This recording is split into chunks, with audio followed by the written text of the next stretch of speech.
We begin with the president of the union for the Federal Medical Center. Last week, we focused on the state prison system and the worker shortage affecting so many in Minnesota. Tonight, the federal prisons are under investigation by the Office of the Inspector General regarding understaffing and COVID response. The president of the local union that represents workers at FMC locally sat down with me outside the facility this afternoon and gave plenty of insight into the local issues that our workers are facing. Bring me up to speed with where things are at now that we're almost post-pandemic. Right. The pandemic hitting the prisons especially hard and now being investigated because federal officials are saying that things weren't handled correctly inside federal prisons because of COVID. Right, and the main thing that most of the things I've been reading and most things I've seen on that was because of the lack of staffing that we had. Because of the staffing shortages, we just didn't have the bodies to deal with all of the extra things we had to do during COVID that you wouldn't normally have to do during a regular day in a prison. So we needed a lot more staff initially on the units when everybody went to a, I guess it would be called a modified lockdown. We needed more staff there to watch, and we just didn't have them to pull. So a lot of jobs just really, honestly, weren't getting done the way they should have been, and when staff had to go back and do their jobs, then we have a lack of staff to watch the inmates in the way that we wanted to. This was a problem, though, before the pandemic, staffing. Absolutely. Around 2016, the prison came out with a program they called right sizing. And basically it was just a way to cut prison staff as cost savings. And it came after we had lost a considerable amount of inmates through some legislation. So they cut the staffing to match the amount of inmates that we cut. There were several problems with that. One, most of the prisons were overcrowded before we lost the inmates. So cutting staff really didn't seem appropriate. The other part was the staff cuts were across the board at every prison, even though the amount of inmates lost was not proportional to every institution. So we had institutions like penitentiaries that really might not have seen any inmates lost, but still lost about 14% of their staff. And those are chronically the most understaffed institutions we have and generally the most dangerous institutions we have. So cutting the staff across the board was just a terrible idea and caused a lot more problems for everybody. We've been working, the union, with Congress since 2016 to get those staff back all the way across the Bureau. Locally, it meant about 64 staff for us that we lost between 2016 and 2018 through attrition. And this year we got a big victory with it. Unfortunately, that victory is going mainly ignored by Central Office for the Bureau of Prisons. What do you do about that? As a union president at this facility, you have a voice and you're heard locally. But on a federal level, do you have much of a voice? We actually have a really good relationship with all of the senatorial and congressional offices in Minnesota, and we've been working pretty heavily with Senator Smith's office to try to rectify this.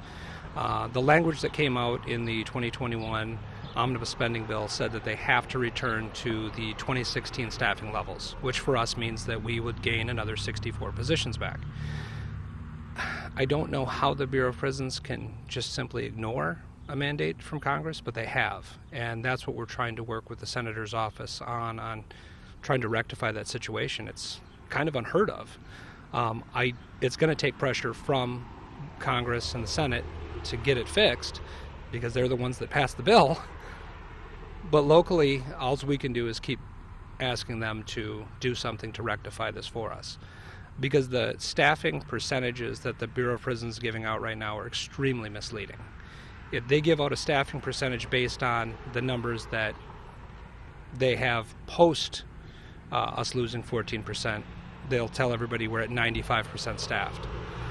But the reality is, with those 64 staff that we're missing, that we're supposed to have back, we're only about 83% staffed, which is a huge difference inside the walls of a prison. How do you get staff?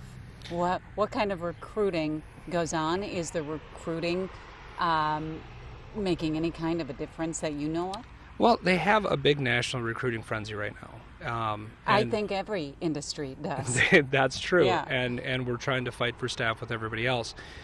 What I'm worried about locally is if we're trying to recruit staff, but we think we're at 95%, then we're not opening all the positions that we truly have if we were to get those 64 staff back. I mean, that would mean probably an additional 14 to 15 correctional officers and nurses for us. And right now, with the numbers that we're running, it just doesn't work through the process of augmentation where they take secretaries, teachers, plumbers, whoever, and they plug us in as officers. Those other jobs just aren't getting done. And all of us can do it in a pinch. We're all trained federal law enforcement officers. But quite honestly, none of us are as good as an officer that does it day in and day out, and then our jobs are just left.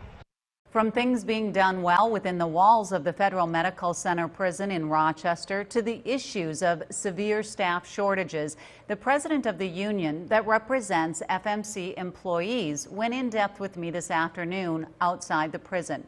Before the break, we focused on the national investigation being done by the Inspector General's office. But as our conversation continued, Bill Axford, who is a teacher inside the prison, talked to me about the problems with mandatory overtime and what needs to be done on the federal level to address understaffing and ensure public safety. What are some of the issues we're seeing here that you think this isn't okay? It's legal. It can be done, but that you don't think should be done. You've touched on it a little bit. Right.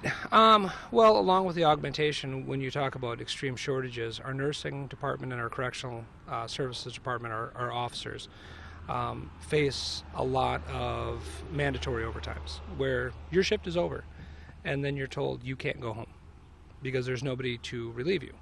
So it doesn't matter if you were supposed to get your kids off the bus or you had plans after work or whatever, all of a sudden your 8-hour day gets turned into a 16-hour day. That adds to fatigue, that adds to lack of morale, and it just has a snowball effect. And for our nurses, I mean, the officers, we can plug in behind them, but I can't go be a nurse. So they are just left to do mandatory overtime after mandatory overtime. You've got to be losing people because of that. We have seen people leave because of the mandates. Yeah, it's been really tough, and when you're trying to hire up and people are leaving because of the mandates, it creates another problem. The other issue is when management comes out and says, oh, we're at about 95% staffed, you would think that that would be a good thing, but when the staff are getting mandated left and right and they say, wait, we're at 95%, that doesn't mean that there's a lot of help in the future. That actually hurts morale even more. Having good morale, especially over this past year, has been hard. I mean, I've worked through this pandemic, and some people can work from home, some people can't. Those who can't and then have to do this mandatory overtime, I have to imagine they must come to you and say, you've got to do something. As union president, this can't continue. Right, yeah. Daily we have issues come up on, I've had to represent staff who were punished because they were told that they had to stay, and they simply couldn't. They had to go home for their children or whatever, and then they wind up with a case against them because they refused an order, refused a mandate, and they are up for discipline after that, which it's really sad. During COVID, so many of us were told, if you even have a sniffle, if you think you're getting sick, you stay home, because COVID was so serious. Right. Not the case inside? We did have precautions in place on... Precautions, yes, but at a normal workplace, I can call in sick, and it's just what it is. If I were working for you, calling in sick is not that easy. No, because you know when you call in sick, one of your coworkers is probably going to wind up working a double because of it. And that's really hard to do to your coworkers. So even if we have the screening tools coming in, it's hard to say, yeah, I don't feel right. Especially during the winter. I mean, some of the things on there were, you know, do you have a runny nose? Well, quite honestly, if everybody was honest about that all winter long, we wouldn't have had any staff. But it's something that management put in place without negotiating with the union, which is being handled at a national level. I think basically just to try to cover themselves. We've done a lot of coverage on the bar and restaurant, the hospitality industry, because the public can take part. If a bar or restaurant isn't open, they've got public support saying this is wrong, or you should be closed, or take part in the lockdown, whatever. The public, you guys are forgotten. Absolutely. Do you have that public support? I think so, but we do a really good job of staying quiet. Really, if you work at a prison, you don't want to be in the news generally, because it means something went wrong. And here in Rochester, we've done a great job of staying out of the news. We don't have a lot of issues that reach the street, which is great. But because of that, the public does forget that we exist. And sometimes that can be tough when it comes to trying to get support for what's going on with our workers on the inside. Well, people get mad at prisons wanting more money anyway, because they're prisoners getting medical care and free meals and free housing and all of that. You hear all of that. So public sentiment then is different because of the facility. It is really an interesting thing when you start talking about those issues on the free medical and things like that. I mean, everybody that's inside of there is a ward of the state, so the state's responsible for them, and they have certain things that they have to meet in order to do that. And I think, prison reform has actually become something that both sides of the aisle, when we go to talk to Congress and Senate, is in favor of. And it probably needs to happen on certain levels. I think COVID has shined a light on that. I don't honestly have all the answers for what needs to happen with prison reform, but it is nice to see that is finally getting into the news, and something that I think everybody can kind of agree on some level. Yeah, because people don't want unreformed prisoners serving their sentence and coming back out and being a neighbor. Exactly. And you specifically work in that. You help reform the prisoners while they're inside. That has to be a piece that is gratifying, even though these other pieces feel so big and daunting. Right. And when we start taking staff away from these other positions, that means that the counselors, the case managers, even when it comes to the clerical work that's being done to try to meet the First Step Act needs, which is they're simply for all of the reform, and when it comes to reentry, when you're pulling those staff to go be officers, all of that reentry work isn't getting done. And that reentry portion of what we do through the First Step Act is another mandate by Congress, and it's something that society has wanted to see. So because of lack of staffing, we are now facing that challenge as well, where we have this mandate of reentry starts on the first day somebody is incarcerated, but we're probably not doing as good of a job as we could because we don't have the staff that we need. What's next for you? What are you waiting on? What are you waiting to hear? Well, that the Bureau of Prisons has accepted what the Senate says, or is this going to continue to be a battle of numbers? I don't know, honestly, going forward. I don't know how the Bureau of Prisons can continue to just ignore what was in a spending bill. I don't know how they can ignore a mandate from the Senate, so I'm hoping that Senate or Congress can pull the director in front of them and demand answers. I don't know what the answers would be at this point. But that's not left up to you. You No. just fight for what's right inside. Absolutely. All we can do is keep grinding, keep fighting, and trying to do what's right for our staff.